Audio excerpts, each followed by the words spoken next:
বন্ধুরা, আপনারা তো জানেন 22শে জানুয়ারি আমাদের অযোধ্যার মন্দিরে রামলালার প্রাণ প্রতিষ্ঠা হয়ে গেছে। কিন্তু ঠিক সেই দিনই আমাদের রামের মূর্তির উপর সাথে যেটা হয়েছে, যেটা সত্যি একটি অনেক করুণাদায়ক ঘটনা।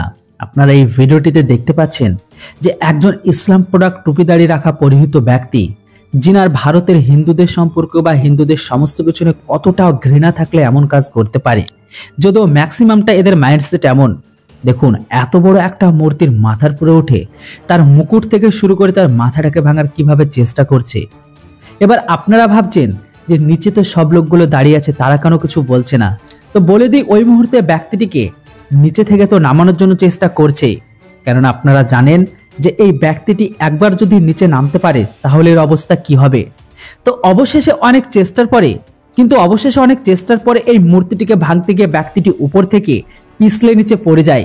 ব্যাস, উত্তপ্ত জনতার হাতে পড়ে প্রথমে উত্তপ্ত জনতা তাকে উদুম কেলানি কেলিয়ে দিয়েছে। এবার আপনাদের মনে প্রশ্ন যে এই কেলানি খাওয়ার পরে মালটা এখন জীবিত আছে না মরে গেছে? তো আমি আপনাদের বলে দিই, মালটাকে এমন কেলান কেলিয়েছে, মালটা টপকে গেছে সেখানেই।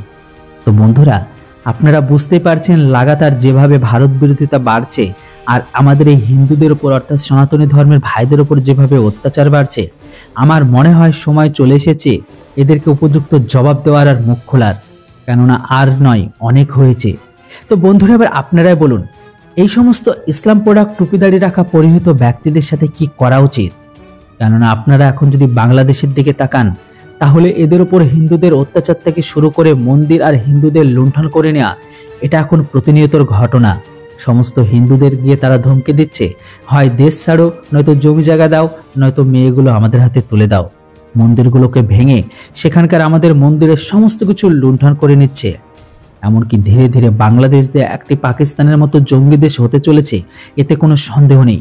সেই জন্য বাংলাদেশে আজকের দিনে স্কুল কলেজের থেকে বেশি সেখানে কিন্তু মাদ্রাসা শিক্ষায় শিক্ষিত বেশি হচ্ছে। এর উপর আপনাদের কি মতামত সেটি অবশ্যই কমেন্ট বক্সে লিখে জানান।